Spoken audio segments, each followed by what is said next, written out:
हो गए। अगर संविधान के हिसाब से मौलाना साहब की, अजहरी साहब की अगर गिरफ्तारी जायज है तो हमारे कुछ सवाल है, क्रॉस क्वेश्चन है गिरफ्तार करने वालों से। जब अगर जंतर मंतर से हुंकार भरी जाती है कि फलाने फलाने काटे जाएंगे और राम राम चिल्लाएंगे, क्या तब गिरफ्तारी हुई थी? टी राजा मस्जिदों के बाहर मां बहन की गालियां देते हैं, क्या उनकी गिरफ्तारी हुई थी? क्या कुत्ता शब्द एक गाली से बड़ा हो गया? जो मां बहन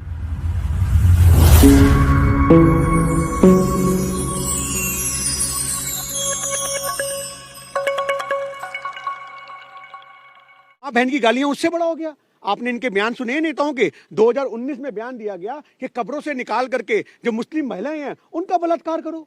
आप ये देखो कि संसद में बैठे संसदीय क्षेत्र के लोग, इतने बड़े संवैधानिक पद पे बैठे लोगों के ये बयान है, नेताओं के बयान है कि कब्रों से निकाल करके, मतलब तुम जिंदा को तो छोड़ नहीं रहे हो और मुर्दा के साथ भी बलात्कार करोगे। वाह रे वाह तुम्हारी महिमा सरकार। और यही सारे हमारे सबसे बड़े सवाल हैं कि आज की डेट में इन लोगों को गिरफ्तार क्यों नहीं किया गया? आप अजहरी साहब को गिरफ्तार अगर संविधान के सबसे जायज मानते हो तो हम संविधान का सम्मान करते हैं और हम कहते हैं, हम ये कहते हैं कि अगर उन्होंने ये कुत्ता शब्द बोला, कि उन्होंने बोला कि करबला का आखिरी मैदान अभी बाकी है, कुत्तों का वक्त है, हमारा दौर बाकी है। अब इसके अंदर उन्होंने ये जो अल्फाज बोले थे, ये बोले थे इजराइल और फिलिस्तीन में जो कलेश चल रहा है, उस कलेश को लेकर के, और आपकी भारत से सरकार उनको गिरफ्तार कर लेती है, उन पे एफआईआर हो जाती है। तो हमारा कहने का मतलब सिंपल सा है कि अगर आपकी नजर में उनकी गिरफ्तारी जायज है तो उनकी गिरफ्तारी क्यों नहीं हुई? जो टी राजा जैसे लोग बयान देते हैं, जब संसद के अंदर भारत का, दिल्ली का एक इतना बड़ा सांसद बोलता है एक मुसलमान को कि ए आतंकवादी, ए भड़वे, ए कटवे, तब गिरफ्तारी नहीं होती,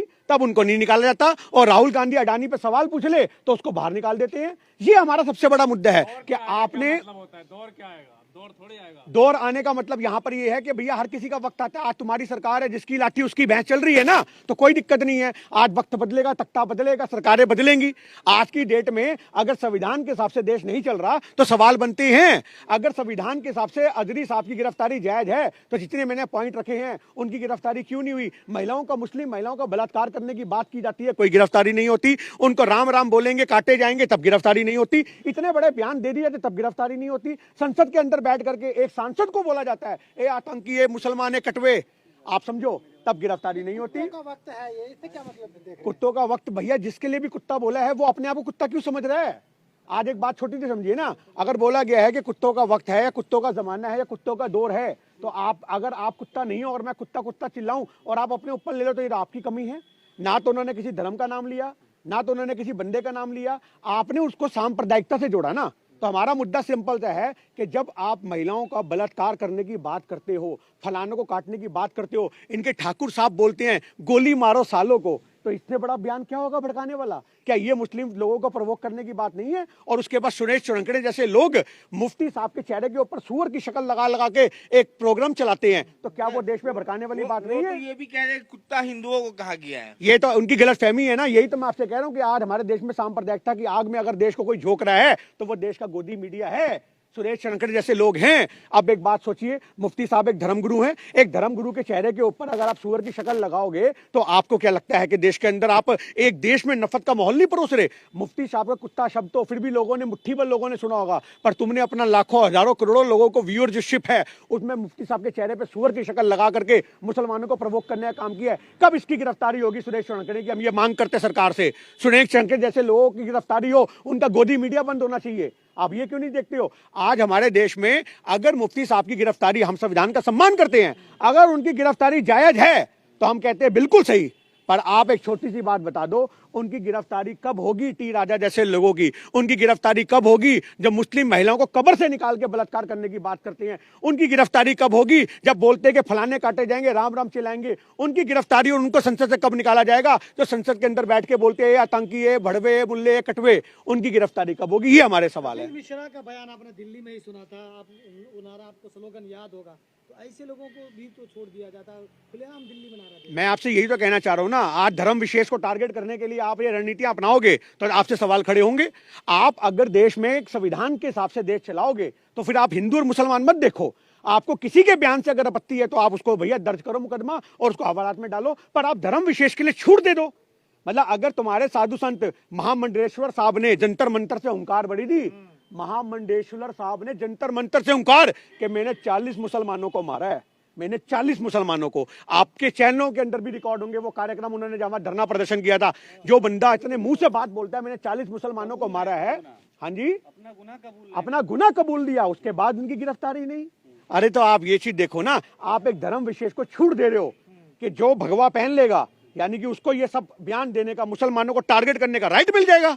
ये हमारे लिए सबसे बड़ा मुद्दा है। लेकिन मुफ्ती साहब ये कह रहे थे ना कि संविधान से देश चलेगा ना, दौर का क्या वक्त होता, दौर थोड़ी आएगा। मैं आपसे एक ही, फिर चला कराएंगे। मैं एक छोटी सी बात, हाँ वो दौर आएगा, वो एक जुमला है, वो दौर आएगा, यानी कि आपने सुनी नहीं वो कहावत। फिर आप कहावत लिखने वालों को कौन सा दौर लाना चाहते हैं? कुछ वो तो आप मुफ्ती साहब आपको बता ही रहे हैं कि हम दौर लाना चाहते हैं जिसमें संविधान के हिसाब से देश चलेगा, हम दौर लाना चाहते हैं जिसमें भाईचारे की बात होगी, हम दौर लाना चाहते हैं जिसमें अमन होगा देश के अंदर, हम दौर लाना चाहते हैं देश में शांति होगी, हम वो दौर लाना चाहते हैं कि किसी को जय श्री राम बोल के मारा नहीं जाएगा, हम वो दौर लाना चाहते हैं जिसमें भाईचारे का गंगा जमुना जो तहजीब है उसका फूल दोबारा चमन में खिलेगा और देश में भाईचारा होगा और तिरंगे के सम्मान में सभी हिंदू मुसलमान एक तिरंगे के नीचे खड़े होंगे। हम दौर की बात कर रहे हैं मुफ्ती साहब। लेकिन कहीं चुनाव से पहले जिस तरह की ये गिरफ्तारी हुई तो कहीं चुनावी स्टंट तो नहीं लिया है सरकार ने या लोगों ने? देखिए, अगर चुनावी स्टंट की बात करो, चुनावी स्टंट तो आपको बहुत सारे देखने को मिल ही रहे हैं। आपने अभी देखा कश्मीर के अंदर एक सिख भाई को गोली मार दी गई, आपने देखा। और आप एक छोटी सी बात देखो, 2 दिन पहले एक तस्वीर आती है कि एक मुसलमान जो है वो नमाज पढ़ रहा है और सिख भाई छतरी पकड़ के खड़ा उसको ओलों से बचा रहा है, और वो भाईचारे की तस्वीर पाकिस्तान तक जाती है, अफगानिस्तान तक जाती है, सारी मुस्लिम कंट्रियों में वो तस्वीर वायरल होती है। और शायद वो भाईचारा किसी को खला नहीं, और पाकिस्तान के आतंकी एक सिख भाई को मार करके ये पैगाम देते हैं कि जिनके सर पे तुम छतरी रख रहे थे उन्होंने तुम्हारा कत्ल कर दिया। आप ये चीज को देखो कि ये भाईचारे की आग को कौन खत्म करना चाह रहा है। आज आप कहते हो 370 हमने हटा दी, अरे अगर 370 हटा दी तो कैसे हमारे सिखों अमृतपाल को मार दिया गया? अमृतसर के रहने वाले अमृतपाल को सरेआम गोली मार दी जाती है कश्मीर के अंदर। कहां है तुम्हारी 370 हटने का प्रावधान? तुम तो कहते हो लाल चौक पे अब कोई यहाँ तक भी नजर नहीं आता, तुम तो कहते हो हमने आतंकवाद की जड़ें पूड दी, तुम तो कहते हो हमने तो आतंकवाद की जड़ें पूड के आतंकवादियों को डरा दिया, आतंकवादी तो मोदी का नाम सुन के मुंह देते हैं। तुम तो ये कहते हो आतंकवादी मुंह नहीं, वो तो ठोक रहे हैं।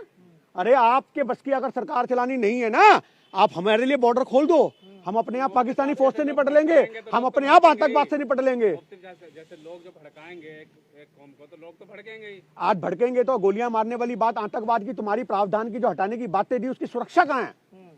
सारी बात छोड़ो, अगर आप प्रवोक करने की बात करते हो, अगर गोली चला दी गई है तो आप उसको कैसे वो करोगे, कैसे सुरक्षा दोगे लोगों को? आप तो कहते थे कि देश को सुरक्षित हाथों में है, आप तो कहते थे 370 हटने पे आतंकवाद खत्म हो जाएगा, आप तो कहते थे कश्मीर के अंदर अब कोई दंगा नहीं है। अगर आप इतनी सारी बातें कहते थे तो फिर भी खुलेआम गोलियां क्यों चल रही हैं? और हमें समझ में नहीं आता, जब भी इलेक्शन की तारीखें डिक्लेयर होती हैं उससे पहले ही कश्मीर के पाकिस्तान के आतंकी हमारे देश में कैसे घुस जाते हैं। सबसे बड़ा सवाल आप देखो ना, वो आतंकवादी कहाँ का है? पाकिस्तान का, जिसने हमारे सिख भाई को मारा है। तो पाकिस्तान से वो यहाँ कैसे आया? उसे कौन पनाह दे रहा है?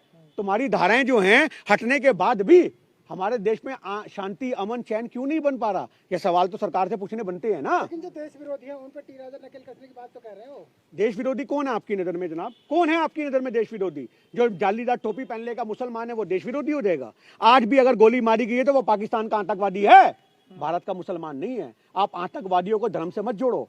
आपकी सबसे बड़ी कमी है पत्रकारों की कि आप क्या करते हो कि जो भी पाकिस्तान का आतंकवादी है उस पाकिस्तान के आतंकवादी को भारत के मुसलमानों से जोड़ करके दिखाते हो। आप मुझे बता दो, भारत में 30 करोड़ के आसपास आबादी है, एक आतंकी पूरे कश्मीर को दिला देता है। अगर 30 करोड़ लोग आतंकी होते तो सोचो हिंदुस्तान का क्या हाल होता। जो भाईचारे से रहने वाले लोग हैं तुम उनको जबरदस्ती आतंकी का टैग लगाते हो। भारतीयों को कह रहे हैं ना, जो भारत के दुश्मन रहते, भारत के दुश्मन है तो आज सरकार क्या कर रही है? क्या कर रही है सरकार 10 साल से? जो भारत के दुश्मन है उनको क्यों नहीं गिरफ्तार किया गया? आप भारत के दुश्मन किनको कह रहे हो? मैं आपसे वही सवाल बार बार कर रहा हूं। जो मूछे मुंडा करके दाढ़ियां रखते हैं वो नजर में आपकी भारत के मुसलमान हैं, वो आपकी देश में की दंगाई हैं, वो आपकी देश में नफरत फैलाते हैं। 26 तारीख को किसी के घर पे तिरंगे नहीं लहरा रहे थे। एक मुसलमान भाई को हमने देखा था जो एक इमारत पे चढ़ रहा था मस्जिद की, और वो कम से कम ना करते 50 फुट ऊंची लोहे की ग्रिल पे चढ़ करके उसने वहां पे तिरंगा लहराया था। तो आज आप ये चीज देखो, जिनके खून के अंदर अगर भाईचारा है, जिनके खून के अंदर कुछ मुट्ठी भर लोग, हर कौम में गलत होते हैं पर वो मुट्ठी भर लोग पूरी कौम का चेहरा नहीं होते।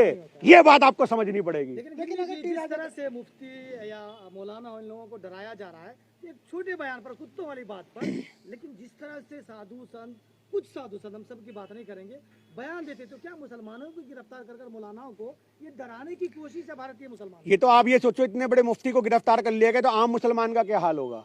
आम मुसलमान कैसे आते हैं आपको पता है?